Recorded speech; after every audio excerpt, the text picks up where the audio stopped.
Hello friends, आपका मेरे एक और वीडियो में स्वागत है। आज हम स्पेसिफिक ग्रेविटी और अपेरेंट स्पेसिफिक ग्रेविटी को देखने वाले हैं। अभी तक हम लास्ट लेक्चर में देख चुके हैं unit weight, type of unit weight और ड्राई डेंसिटी, ये सब चीजें देख चुके हैं। और आपको कंप्लीट प्लेलिस्ट देखनी हो सॉइल मैकेनिक्स से तो उसका लिंक आपको डिस्क्रिप्शन बॉक्स और आई बटन में मिल जाएगा, तो आप जाके देख सकते हैं। तो चलिए इस वीडियो को स्टार्ट करते हैं। तो स्पेसिफिक ग्रेविटी, हम स्पेसिफिक ग्रेविटी को और दो नाम से जानते हैं, तो हमें ये भी याद रखने हैं। तो स्पेसिफिक ग्रेविटी को हम बोलते हैं एब्सोल्यूट स्पेसिफिक ग्रेविटी और ट्रू स्पेसिफिक ग्रेविटी। ठीक है, ये दो नाम भी आपको याद रखने हैं। न्यूमेरिकल में आपको कंफ्यूज करने के लिए डिफरेंट डिफरेंट नाम देंगे, तो सारे नाम आपको याद रखने हैं। ठीक है, स्पेसिफिक ग्रेविटी को हम एब्सोल्यूट या फिर ट्रू स्पेसिफिक ग्रेविटी भी बोल देते हैं। इसको डिनोट करते हैं हम सिंपल जी से, या फिर हम इसको जी एस से भी डिनोट कर देते हैं। ठीक है, जी और नीचे छोटा एस, ठीक है, इससे भी डिनोट कर देते हैं। बाकी इसका फॉर्मूला बड़ा सिंपल है, G S equals to unit weight of solid divide by unit weight of water. ठीक है, बड़ा सिंपल फॉर्मूला है, unit weight of solid divide by unit weight of water, ये हमें याद रखना है। ठीक है, इसी से बाकी ये जो डिफरेंट डिफरेंट फॉर्मूले लिखे हुए इसी से बाकी भी सारे ड्राइव हो जाते हैं। आप करेंगे चाहे तो कर सकते हैं, नहीं मैं अभी एक बार करके दिखा देता हूँ जल्दी से। तो हमें पता है यूनिट वेट किसके इक्वल होता है, यूनिट वेट होता है हमारा रो जी। ठीक है, रो क्या होता है हमारा डेंसिटी। ठीक है, तो यहाँ हो जाएगा density of solid rho G into, तो ये हो जाता है density of water into G, तो ये यहाँ पर कट जाता है, इक्वल होगा। ठीक है, तो density of solid divide by density of water हमारा एक ड्राइव हो गया। ठीक है, अब हमें पता है डेंसिटी किसके इक्वल होती है, मास डिवाइड बाय वॉल्यूम।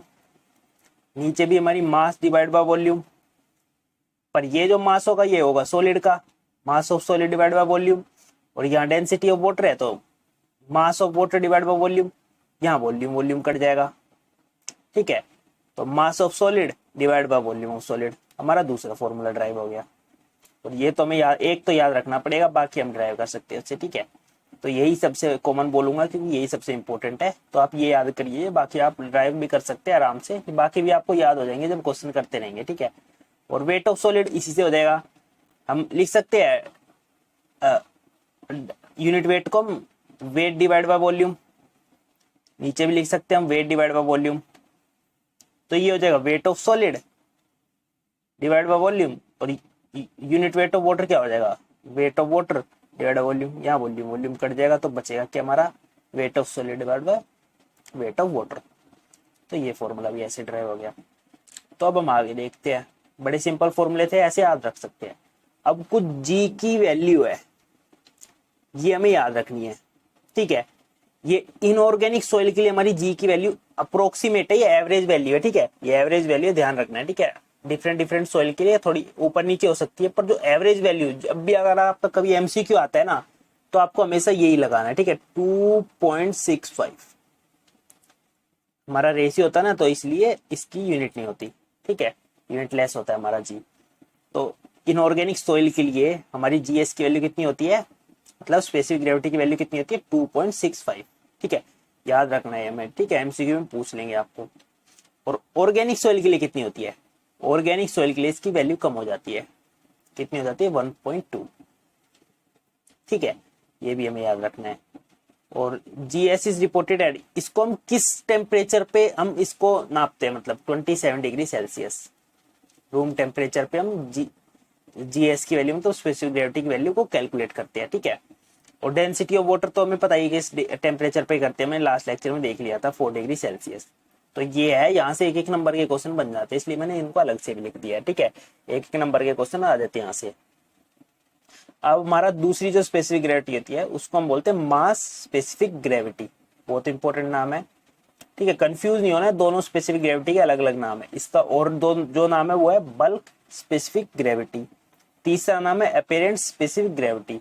तीनों नाम आपको याद होने चाहिए, तीनों नाम में से कोई भी आपका क्वेश्चन में नहीं मिल सकता न्यूमेरिकल में, तो इससे कंफ्यूजन हो सकती है आपको। ठीक है, तो इसलिए आपको नाम याद रखने हैं तीनों, वहां पर भी तीनों नाम याद रखने हैं। ठीक है, specific gravity, simple specific gravity यही होती है, एब्सोल्यूट ट्रू, एब्सोल्यूट और ट्रू। यहाँ पर क्या है, मास specific gravity, bulk specific gravity और अपेरेंट स्पेसिफिक ग्रेविटी, तीनों नाम याद रखने हैं। और उसको जो डिनोट करते हैं हम जीएम से डिनोट करते हैं, ये भी इंपॉर्टेंट है, ये भी याद रखना है आपको। इसका फॉर्मूला बस सिंपल चेंज हो जाता है, इसका हो जाता है direct unit weight divide by unit weight of water. ठीक है, इसका सिंपल है, अभी उसका फॉर्मूला कौन सा था सिंपल स्पेसिफिक ग्रेविटी का, unit weight of solid divide by unit weight of water. और हमारा मास स्पेसिफिक ग्रेविटी का क्या हो जाता है, unit weight divide by unit weight of water. बस थोड़ा सा फॉर्मूले में चेंज है, हमारी दो टाइप की स्पेसिफिक ग्रेविटी यहाँ हो जाती है, दोनों आपको याद रखनी है। ठीक है, चलिए आगे देखते हैं। अब हमारी जो जीएम है उसको भी हम डिफरेंट डिफरेंट लिख सकते हैं, सेम जैसे हमने सिंपल स्पेसिफिक ग्रेविटी को लिखा था। ये तो हमारा फॉर्मूला था, बाकी भी हम इसी से ड्राइव कर सकते हैं। तो आप समझ गए होंगे, आप खुद करके देखेंगे तो आपको याद हो ही जाएगा। ठीक है, तो ये भी देख सकते हैं हम। और हमने ये रिलेशन देखा था, हमने लास्ट लेक्चर में हमने ये रिलेशन देखा था। ठीक है, यूनिट वेट ऑफ सॉलिड की वैल्यू सबसे बड़ी होती है और उससे छोटी होती है unit weight of saturated soil. ठीक है, उससे छोटी होती है हमारी सिंपल यूनिट वेट, जिसको हम बल्क यूनिट वेट भी बोल देते हैं। ठीक है, इसको हम और भी सिंबल से डिनोट करते हैं, गामा पी हो गया हमारा। ठीक है, और गामा टी, ये सब हम लास्ट लेक्चर में देख चुके हैं। और हमारा अगला होता है ड्राई यूनिट वेट, उससे भी छोटा होता है और सबसे छोटी जो वैल्यू होती है वो हमें सबमर्ज यूनिट वेट की होती है। तो अभी हमने देखा जीएस मतलब specific gravity of soil solid. ठीक है, और ये मास स्पेसिफिक ग्रेविटी। ठीक है, अब हमारी क्या होगा इसमें, हमारी जीएस की वैल्यू मतलब soil solid gamma S divide by gamma W. तो इसकी वैल्यू बड़ी है हमारी किससे, सिंपल गामा से। इसमें यूनिट वेट फॉर्मूला होता है गामा बाय गामा डब्ल्यू, ये हमारा जीएम का फॉर्मूला होता है। और ये हमारा किसका फॉर्मूला होता है, जीएस का। तो यूनिट वेट ऑफ सॉलिड की वैल्यू जब हमारी सिंपल यूनिट वेट से बड़ी होगी, unit weight of solid more than unit weight, तो सिंपल सी बात है हमारी unit specific gravity of solid या फिर सिंपल स्पेसिफिक ग्रेविटी हमारी मास स्पेसिफिक ग्रेविटी से ज्यादा बड़ी होगी। तो ये सिंपल हम रिलेशन याद रख सकते हैं, एक नंबर में एमसीक्यू में पूछ सकते हैं ऐसा।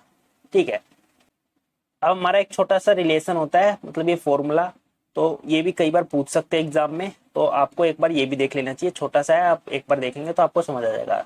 तो क्या बोल रहा है हमारा, unit weight of solid at 27 degree Celsius. तो यूनिट वेट ऑफ सॉलिड होगा हमारा 27 डिग्री टेम्परेचर पर, वही यूनिट वेट हमारा इक्वल होगा यूनिट वेट ऑफ सॉलिड, वही यूनिट वेट हमारा T डिग्री सेल्सियस के इक्वल होगा। तो अभी हमें देखा था जी की वैल्यू क्या आती है, unit weight of solid divide unit weight of water. तो हम यूनिट वेट ऑफ सॉलिड को जी इंटू गामा डब्ल्यू लिख सकते हैं, तो वही मैंने यहाँ पर लिखा है। ठीक है, तो 27 डिग्री सेल्सियस पे था। ठीक है, unit weight of solid at 20 degree Celsius. तो इसको हम ऐसे लिख सकते हैं जी इंटू गामा डब्ल्यू, किसी पे 27 डिग्री सेल्सियस पे, और गामा डब्ल्यू हमारा गामा डब्ल्यू 27 डिग्री सेल्सियस पे। ठीक है, ऐसे हम उस साइड भी लिख सकते हैं G T degree Celsius into gamma W T degree Celsius, ये हमें गिवन नहीं है टेम्परेचर। ठीक है,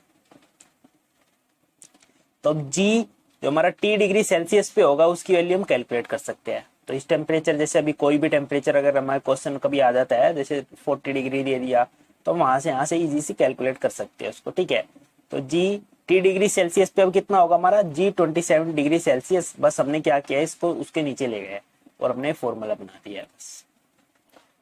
बस एक बार देखने के लिए था, ये इतना इंपॉर्टेंट है नहीं, एक बार देख लिया, बस आपको इतना ही देखना था। अगले लेक्चर में हम सारे डिफरेंट जो रिलेशनशिप्स है, बहुत ज्यादा मोस्ट इंपोर्टेंट रिलेशनशिप्स है, बहुत ज्यादा फॉर्मूले, बेसिक फॉर्मूले, वो हम देखेंगे। जितने भी रिलेशन होंगे इंपॉर्टेंट, जो न्यूमेरिकल में बहुत ज्यादा हेल्प करेंगे आपको, ठीक है, वो सारे देखेंगे। तो thank you for watching, please like share and subscribe.